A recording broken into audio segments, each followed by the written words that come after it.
Kisah tragis ribuan pemuda Jawa yang meninggal di hutan Myanmar merupakan bagian kelam dari sejarah Romusha, sistem kerja paksa yang diterapkan Jepang selama pendudukan Asia Tenggara pada Perang Dunia Kedua. Romusha bukan sekadar tenaga kerja, melainkan simbol eksploitasi manusia secara sistematis demi ambisi militer Kekaisaran Jepang. Ribuan orang Indonesia khususnya dari Jawa dipisahkan dari tanah kelahiran mereka dan dikirim jauh ke luar negeri, termasuk ke Burma, kini Myanmar, dan Thailand, untuk membangun proyek-proyek strategis Jepang yang berisiko tinggi dan nyaris tanpa perlindungan kemanusiaan.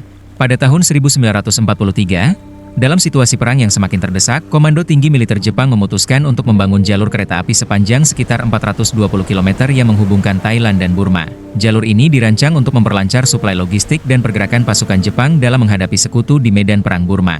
Proyek tersebut kemudian dikenal sebagai Jalur Kereta Api Burma-Thailand, atau secara luas disebut Death Railway, Jalur Kereta Api Kematian, karena tingginya angka kematian selama pembangunannya. Untuk merealisasikan proyek ambisius ini, Jepang mengerahkan ratusan ribu pekerja paksa dari wilayah jajahannya, termasuk Indonesia, Malaya, Cina, dan Korea. Dari Indonesia sendiri, sebagian besar Romusha berasal dari Jawa. Mereka direkrut melalui propaganda dan janji palsu, pekerjaan bergaji tinggi, kehidupan layak, dan pengabdian demi Asia Timur Raya.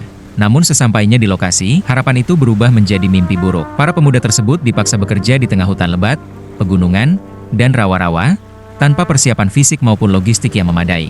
Kondisi kerja yang mereka alami sangat tidak manusiawi. Para Romusha dipaksa bekerja antara 15 hingga 18 jam setiap hari dengan pengawasan ketat tentara Jepang. Istirahat hampir tidak ada, makanan sangat minim, dan kualitas gizi buruk. Banyak dari mereka hanya diberi nasi kasar dalam jumlah terbatas, tanpa lauk yang memadai. Tubuh yang lemah dipaksa terus bekerja, sementara mereka yang sakit seringkali dibiarkan tanpa perawatan medis. Kekerasan menjadi bagian dari kehidupan sehari-hari Romusha. Tentara Jepang kerap melakukan pemukulan, penyiksaan, dan hukuman fisik atas kesalahan kecil atau keterlambatan kerja. Disiplin diterapkan secara brutal, tanpa mempertimbangkan kondisi kesehatan para pekerja. Di tengah hutan tropis yang lembab dan penuh penyakit, para Romusha juga harus menghadapi wabah malaria, kolera, disentri, dan infeksi lainnya. Banyak yang meninggal bukan karena kecelakaan kerja semata, tetapi karena kombinasi kelelahan ekstrim, kelaparan, penyakit, dan kekerasan sistematis. Jumlah korban Romusha hingga kini masih menjadi perdebatan di kalangan sejarawan. Diperkirakan sekitar 4 juta orang Indonesia direkrut sebagai Romusha selama pendudukan Jepang, dan hanya sebagian kecil yang berhasil kembali ke tanah air.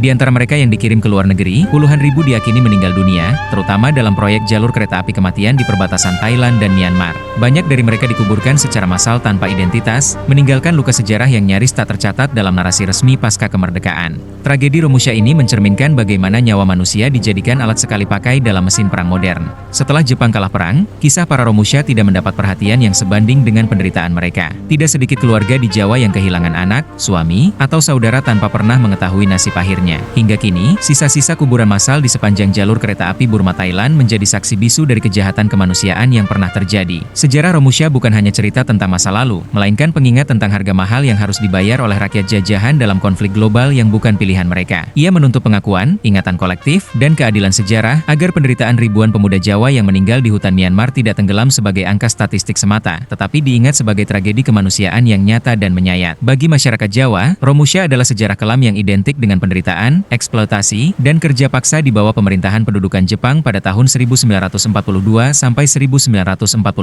Selain tenaga manusia, Jepang juga mengeksploitasi hasil alam di Jawa, memaksa masyarakat menyerahkan hasil panen pokok seperti padi, gaplek, dan jagung untuk kebutuhan perang, yang menyebabkan kelangkaan pangan dan kelaparan di kalangan rakyat. Pengalaman pahit ini meninggalkan trauma mendalam dan rasa dendam terhadap Jepang, sekaligus memicu kesadaran nasionalisme yang memperkuat semangat perjuangan kemerdekaan Indonesia. Secara keseluruhan, Romusha adalah salah satu babak paling tragis dalam sejarah pendudukan Jepang di Indonesia, yang menyebabkan jutaan rakyat, terutama dari Jawa, menjadi korban penderitaan fisik dan mental yang luar biasa.